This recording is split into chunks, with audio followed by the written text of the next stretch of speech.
अस्सलाम वालेकुम दोस्तों। इससे पहले हमने सैमसंग ए12 की लाइट सेक्शन के बारे में कुछ आप दोस्तों के साथ मैंने शेयर किया था और ब्लॉक डायग्राम स्कीमेटिक के ज़रिए से कुछ चीज़ें हमने देखी थी।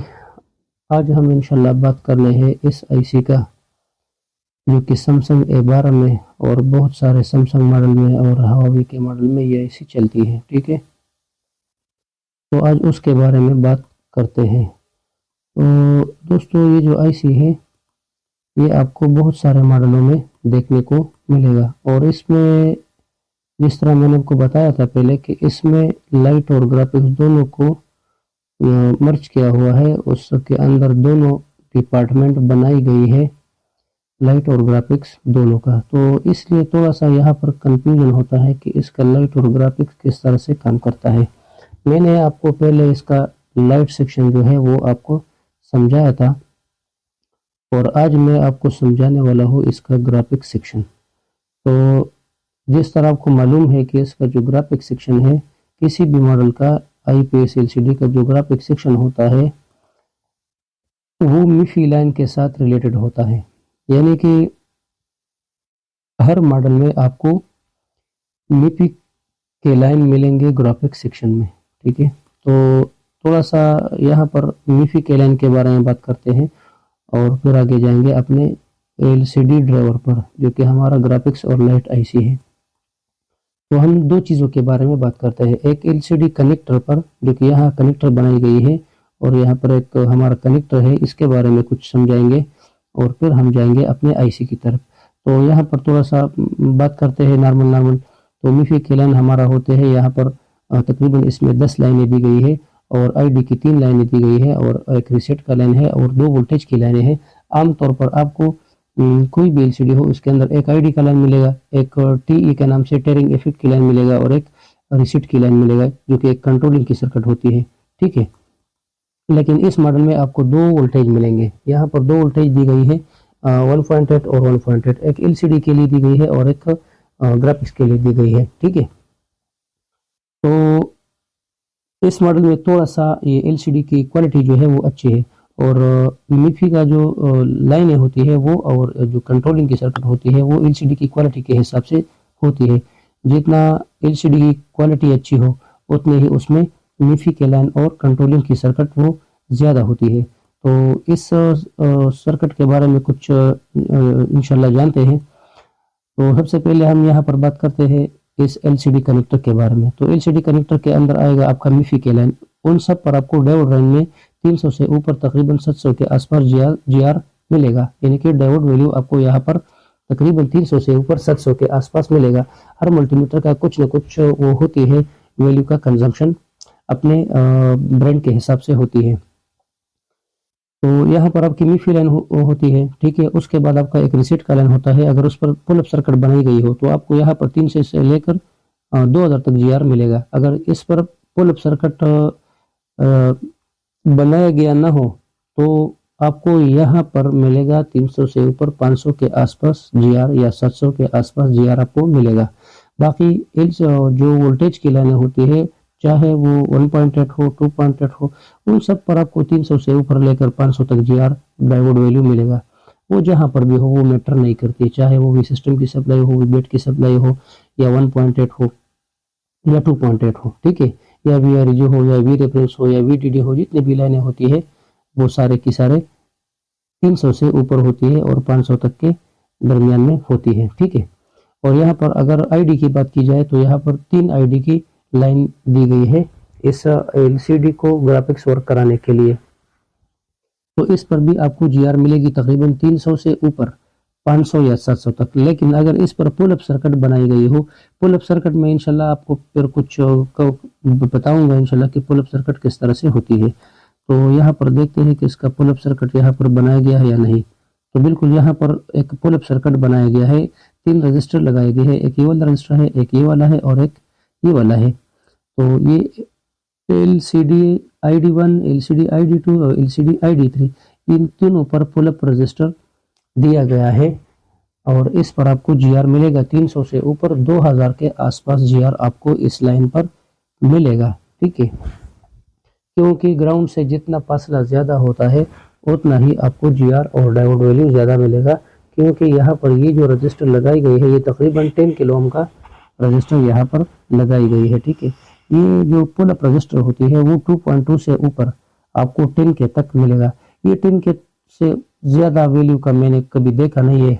ठीक है, अगर आ गया तो हम इंशाल्लाह देखेंगे बाद में, लेकिन अभी तक तो इतने हमने देखे हैं कि 2.2 के से लेकर तकरीबन 10 के तक ये रजिस्टर होता है। तो ये आईडी के लाइन में तीनों रजिस्टर लगाई गई है और इस पर आपको 300 से ऊपर 2000 के करीब जीआर मिलेगा। तो ये हमारा हो गई कंट्रोलिंग सर्किट। ठीक है, और उसके बाद हम आगे जाएंगे अपने जो असल हमारा जो टॉपिक है उसके अंदर हम जाएंगे इंशाल्लाह। ठीक है, तो इस कनेक्टर के अंदर दो लाइनें होती है, जो कि एक का नाम होता है VSN के नाम से आएगा, जो कि LCD ग्राफिक्स IC से आएगा और सीधा का सीधा आपका यहाँ पर 52 नंबर पर आएगा, और एक दूसरा है 49 नंबर पर VSP के नाम से। एक का नाम होता है VSN का नाम होता है मतलब होता है वोल्टेज स्क्रीन नेगेटिव, और VSP का मतलब होता है वोल्टेज स्क्रीन पॉजिटिव।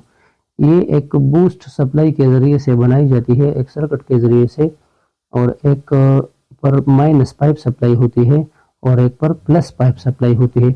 अगर आप मल्टीमीटर के ज़रिए से इसको चेक करें DC रेंज में, तो और मल्टीमीटर को आप फॉरवर्ड बेस में मतलब प्लस पर और माइनस माइनस पर, तो आपको VSP पर वोल्टेज मिलेगा प्लस पाइप वोल्टेज, यानी उसके साथ कोई माइनस का निशान नहीं होगा।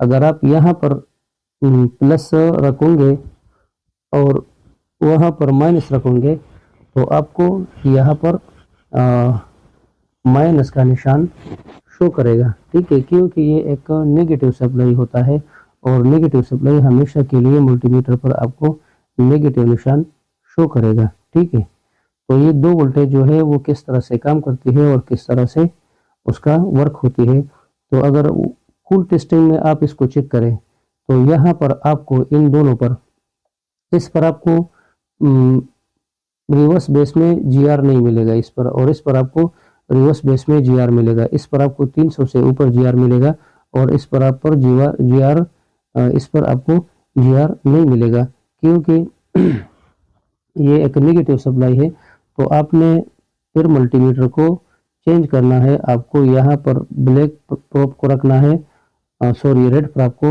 और ब्लैक को आपने ग्राउंड पर रखना है, तब आपको यहाँ पर जीआर यानी कि डायोड वैल्यू आपको यहाँ पर मिलेगा 300 से ऊपर। ठीक है, तो अब हम आगे जाएंगे, इन दोनों वोल्टेज के बारे में बात करते हैं कि किस तरह से इसका वर्क होता है। ठीक है, तो थोड़ा सा हम ब्लॉक डायग्राम के ज़रिए से समझाएंगे और कुछ स्कीमेटिक के ज़रिए से। तो यहाँ पर ये जो दो वोल्टेज हमारे बनते हैं, एक होता है हमारा VSN और एक होता है हमारा VSP। तो VSP हमारा यहाँ पर होता है, यहाँ पर लिखा हुआ VPOS वोल्टेज पॉजिटिव, तो इसका मतलब है वोल्टेज स्क्रीन पॉजिटिव, और एक ये वाला है जो कि voltage screen negative VNEG schematic में इस तरह का लिखा हुआ है। तो मैंने ऊपर यहाँ पर निशानदेही की गई है कि VSN का मतलब है वोल्टेज स्क्रीन नेगेटिव। ओके, तो ये दो वोल्टेज जो है ये इस ड्राइवर से बनते हैं और सीधा का सीधा हमारा जो कनेक्टर होता है उस पर आएगा। ठीक है, अब हम ये समझते हैं कि ये जो ड्राइवर है हमारा लाइट और ग्राफिक्स का, उसमें ये ग्राफिक्स के वोल्टेज किस तरह से बनते हैं। तो अगर आपके पास कोई भी मोबाइल आ जाए और उसमें ये दो वोल्टेज वर्क नहीं करती है, मतलब उसका जो दो वोल्टेज है ये नेगेटिव वाला और पॉजिटिव वाला, ये आपको मल्टीमीटर के ज़रिए से हॉट टेस्टिंग में शो नहीं होते हैं, तो आपने क्या करना है, आपने सबसे पहले इस IC के अंदर आपने वी सिस्टम की सप्लाई चेक करना है कि वी सिस्टम की सप्लाई B1 नंबर पिन पर आ रही है या नहीं। अब B1 नंबर पिन आपको कहाँ पर मिलेगा, तो आपने इस ड्राइवर को निकालना है, इस IC को निकालना है। और बिटमैप के जरिए से B1 नंबर को मालूम करना है और उस पर 3.2 से लेकर 4.2 की सप्लाई यहाँ पर चेक करना है। ठीक है, तो ये एक सप्लाई यहाँ पर आएगी। ठीक है, और उसके बाद ये वाला जो कि ये भी सिस्टम की सप्लाई है वो सीधा का सीधा आपका आएगा। आप थोड़ा सा माउस पर ध्यान दे दो, थोड़ा सा माउस को आप देखो, तो यहाँ से ये सप्लाई सीधा का सीधा जाएगा आपका सीधा का सीधा इस 2.2 UH कॉइल में, यानी कि ये 2.2 माइक्रो हेनरी का कॉइल है। हमेशा के लिए ग्राफिक्स का जो कॉइल होता है उसका हेनरी वो LCD लाइट के कॉइल से कम होती है। अगर आप ये वाला कॉइल वहाँ पर लगाओगे तो कम आपका चलेगा, लेकिन कुछ देर बाद वो ब्लिंकिंग स्टार्ट करेगा और ये कॉइल जो है वो आपका ख़राब हो जाएगा और आपके मोबाइल के अंदर कुछ ना कुछ फॉल्ट वो सामने आएगा। लेकिन ये कॉइल आप यहाँ पर इस्तेमाल नहीं कर सकते हैं क्योंकि ये है 10 UH, उसके अंदर जो कोर होते हैं वो ज़्यादा होते हैं और उसके अंदर जो कोर होते हैं वो कम होते हैं, तो इसलिए आप ये वाला कॉइल यहाँ पर इस्तेमाल नहीं कर सकते हैं। तो मैंने पहले आपको एक सेक्शन समझाया था लाइट के बारे में, तो आज हम इसलिए इसको छोड़ देते हैं, इसको स्किप कर देते हैं और सिर्फ इस डायग्राम के अंदर हम ग्राफिक्स के बारे में बात करते हैं, क्योंकि इसका लाइट मैंने पहले आपको समझाया था।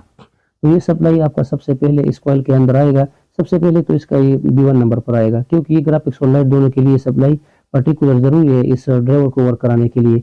और उसके बाद ये सप्लाई इस कॉइल के अंदर आएगा, उसमें से पास होकर ये सप्लाई यहाँ पर आएगा और यहाँ से स्विचिंग की जो सप्लाई होती है वो बनती है इस IC के अंदर। जो फंक्शन होती है ट्रांजिस्टर और मॉसफेट की, उसके अंदर से कुछ स्पाइक बनाए जाते हैं और उस स्पाइक के ज़रिए से उस जो कि हमारा ट्रांजिस्टर और मॉसफेट उसके अंदर लगाई जाती है, तो उसके ज़रिए से हमारे दो वोल्टेज वो पैदा होते हैं, एक VSN और एक VSP। तो यहाँ से कुछ स्विचिंग वाली सप्लाई होती है इस जगह पर और वो IC के अंदर की फंक्शन होती है, तो उसके अंदर हम नहीं जाएंगे इंशाल्लाह। हम अपने बात को यहाँ पर ही रोक लेते हैं और अपने काम को आगे बढ़ाते हैं। ठीक है, तो ये जो ड्राइवर है उसको वर्क कराने के लिए सबसे पहले ये सिस्टम की सप्लाई यहाँ पर आ गई, फिर इस कॉइल में से पास होकर यहाँ आ गई। अब ये वर्क करने के लिए रेडी है। तो वर्क करने के लिए इस ड्राइवर को ग्राउंड की सप्लाई चाहिए, तो ग्राउंड यहाँ पर E2, E3, E4, A3 इस पर ऑलरेडी ग्राउंड मिल रही है। ठीक है, अब वर्क करने के लिए ये रेडी है। तो वर्क करने के लिए रेडी है, उसके बाद इस IC को कम्युनिकेशन के लिए उसके वर्क को बंद और चालू करने के लिए दो लाइनों की ज़रूरत होती है जो कि क्लॉक और डेटा होती है। इस एक का नाम होता है SDA सीरियल डेटा और एक का नाम होता है SCL सीरियल क्लॉक। ठीक है, तो ये दो लाइनें आपको CPU से मिलेगा इस ड्राइवर को। तो अगर आपका काम नहीं चलता है और आपका ग्राफिक्स नहीं आता है और आपका लाइट चलती है, तो आपने इस ड्राइवर को निकालना है। B1 नंबर पर V सिस्टम की सप्लाई चेक करना है 3.2 से लेकर 4.2 और आपने D4 पर V सिस्टम की सप्लाई चेक करना है 3.2 से लेकर 4.2। लेकिन थोड़ा सा मैं आपको यहाँ पर एक पॉइंट बताता हूँ। अगर आपका ये वोल्टेज, ये माउस की तरफ आप थोड़ा सा ध्यान देंगे, ये वाला सप्लाई यहाँ से आएगी। ठीक है, माउस की तरफ देखो और इस कॉइल के अंदर यहाँ पर मिसाल के तौर पर आपको 3.7 सप्लाई मिल रही है, लेकिन पॉइंट आपके पास है 200, 3.7 और 200 पॉइंट है। तो आपको इसको इस सिरे पर थोड़ा सा ज़्यादा वोल्टेज होनी चाहिए, मतलब 3.7 से लेकर 200 पॉइंट है तो आपको 250 मिलनी चाहिए, 210 मिलनी चाहिए, 215 मिलनी चाहिए। अगर आपको यहाँ पर थोड़ा सा ज़्यादा मिलती है तो इसका मतलब ये है कि आपका ये कॉइल और ये जो ड्राइवर है ये उसका बूस्टिंग सर्किट ओके है। ये एक पॉइंट मैंने आपको बता दिया। ठीक है, फिर हम आगे जाते हैं, थोड़ा इस IC को और ही एक्सप्लेन करते हैं। तो इसको इनेबल करने के लिए यहाँ पर एक सप्लाई दी गई है CPU से HWEN के नाम से, हार्डवेयर इनेबल के नाम से। तो D3 नंबर पर ये जो सप्लाई आ रही है मैंने देखा ये लाइट और ग्राफिक्स दोनों के लिए है, और D2 वाला सप्लाई जो है ये सिर्फ लाइट के लिए है जो कि कनेक्टर से आ रही है। ये मैंने आपको समझाया था, इससे जो कि पार्ट 1 था हमारा उसमें मैंने आपको समझाया था। ठीक है, बिटमैप में आप इसके पिन की काउंटिंग कर सकते हैं, जिस तरह मैंने बनाया उसी तरह बिटमैप भी ये बना हुआ है। इसके मुट्ठे के अंदर भी आप देख सकते हैं, इसको एक एक पिन के मैंने यहाँ पर नोट किया हुआ है। ठीक है, तो आपने क्या करना है, C3, C2 और D3 यहाँ पर आपने 1.8 चेक करना है। सीधा का सीधा आप अपना ये IC उतार दो और ये तीन 1.8 यहाँ पर चेक करो। अगर ये तीनों 1.8 आपका बन रही है तो इसका मतलब ये है कि CPU के साथ कम्युनिकेशन बिल्कुल ओके है। अगर आपका ग्राफिक्स नहीं आ रही है और आपका ये दो वोल्टेज नहीं बन रही है तो आप सीधा का सीधा ये IC चेंज करो। अगर आपका डेटा आ रही है, ग्राफिक्स आ रही है, सॉरी, अगर आपका लाइट आ रही है और ग्राफिक्स नहीं आ रही है तो आप ये IC चेंज करो, क्योंकि इसमें लाइट और ग्राफिक्स का मतलब ये एक ही IC है। उसके डिपार्टमेंट अलग अलग है, लेकिन अगर उसका लाइट ख़राब हो गया, डिपार्टमेंट लाइट वाला डिपार्टमेंट ख़राब हो गया तो आपने मजबूरन इस IC को चेंज करना पड़ेगा, अगर से उसका ग्राफिक्स सेक्शन ओके हो। अगर उसका ग्राफिक्स ख़राब हो गया और उसका लाइट ओके है फिर भी आपने ये IC चेंज करना है, ठीक है। तो इस तरह से इसका वर्क होता है। अगर आपको ये तीन 1.8 मिल रही है यहाँ पर और यहाँ पर, ठीक है, ये जो है ये LCD की तरफ से आ रही है, इसको आप नहीं छेड़ो, ठीक है। अगर आपका LCD ओके है तो ये वोल्टेज सीधा का सीधा आपका आएगा D2 पर। तो अब मैं थोड़ा सा दोबारा आपको इसको दोबारा समझाने की कोशिश करता हूँ। अगर आपका ग्राफिक्स का मसला है, आपकी मीफी लाइन ओके है, आपका ID ओके है, आपका रीसेट ओके है, आपके कनेक्टर पर जितनी भी 1.8 और मीफी के लाइन है सारे ओके है, लेकिन आपका ये दो वोल्टेज नहीं बनते हैं, वोल्टेज नेगेटिव और वोल्टेज पॉजिटिव। तो आपने क्या करना है, सीधा का सीधा ये IC उतारना है। यहाँ पर आपने वी सिस्टम की सप्लाई चेक करना है B1 पर, ये नोट कर ले। और आपने चेक करना है D4 पर। अगर यहाँ पर वी सिस्टम की सप्लाई आती है उसके बाद आपने C3, C2 और D3 पर 1.8 चेक करना है। और ये आपने किस हालत में चेक करना है, बैटरी लगाना है और नीचे से चार्जर लगाना है, तब आपको ये चारों के चारों सप्लाइयाँ मिलेगी। अगर ये सप्लाइयाँ आपको मिलती है बैटरी लगाने के बाद और चार्जर लगाने के बाद या मोबाइल ऑन करने के बाद, तो इसका मतलब ये है कि आपका ये सर्किट जो है अंदरूनी ओके है, CPU के साथ और पावर IC के साथ उसका कनेक्शन बिल्कुल ओके है।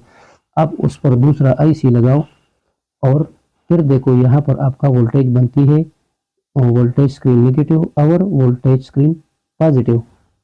अगर फिर भी नहीं बनती है तो आप ये वाला कॉइल जो है इस पर थोड़ा सा आप ध्यान दे दे। अगर यहाँ पर आपको वोल्टेज मिल रही है, मैं आपको थोड़ा सा ड्रॉ करने की कोशिश करता हूँ। यहाँ पर मेरा जो सॉफ्टवेयर है थोड़ा सा उसमें मसला भी है, पता नहीं क्या हो गया। ये पहले चलता था लेकिन पता नहीं क्या हो गया।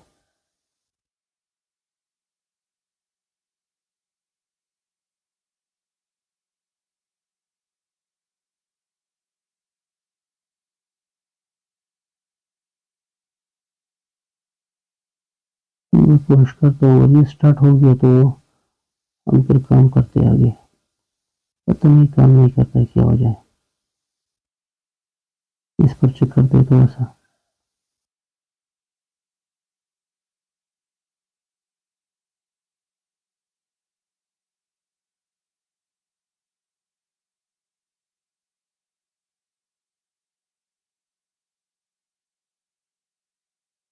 ये पहले चलता था लेकिन अभी नहीं चलता है।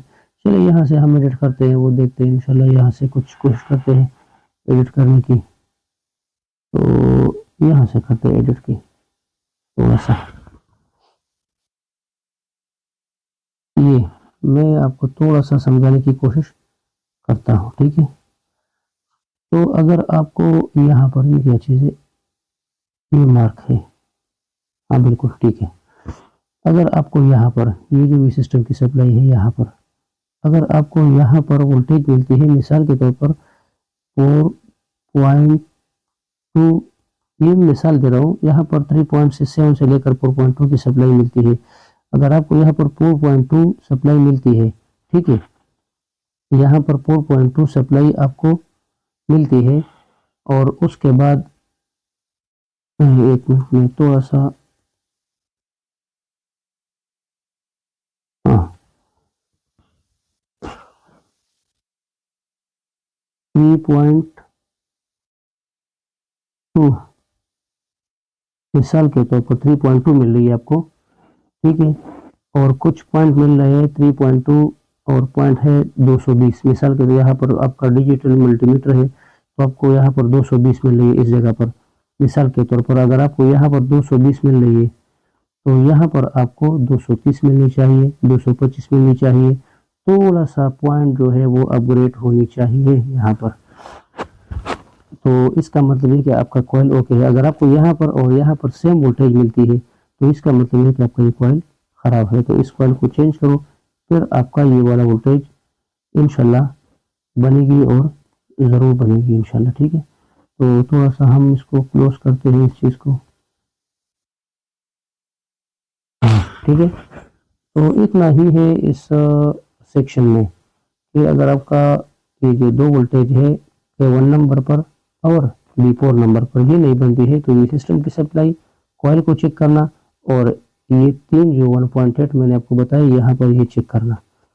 अगर ये नहीं आ रही है फिर आपका सीधा का सीधा आपने CPU को रिवॉल्व करना है। ठीक है, इस तरीके से आपका ये वाला डायग्राम काम करेगा इंशाल्लाह। तो दोस्तों इंशाल्लाह इस तरीके से मैं आपको दोस्तों के साथ अहम टॉपिक्स और सेक्शन के बारे में यूट्यूब पर इंशाल्लाह कुछ वीडियो इंशाल्लाह देने वाला हूँ और देता रहूँगा इंशाल्लाह। अगर आपने चैनल को सब्सक्राइब नहीं किया है तो चैनल को सब्सक्राइब करिए और बेल आइकन को प्रेस कर दीजिए, क्योंकि आपको इंशाल्लाह आने वाली वीडियो में जो कि हमारा आने वाली वीडियो है कुछ मुश्किलात आपको नहीं होगी। तो हमारा यूट्यूब चैनल दोस्तों के साथ भी शेयर करें और उसको चैनल को सब्सक्राइब करें, दूसरे अपने भाइयों दोस्तों को भी बताएं, क्योंकि मैं इंशाल्लाह कुछ डीपली समझाने वाला हूँ आप सब दोस्तों को। तो दोस्तों नेक्स्ट वीडियो के लिए इजाज़त दीजिए, तब तक के लिए अस्सलाम वालेकुम वरहमतुल्लाहि वबरकातुहू।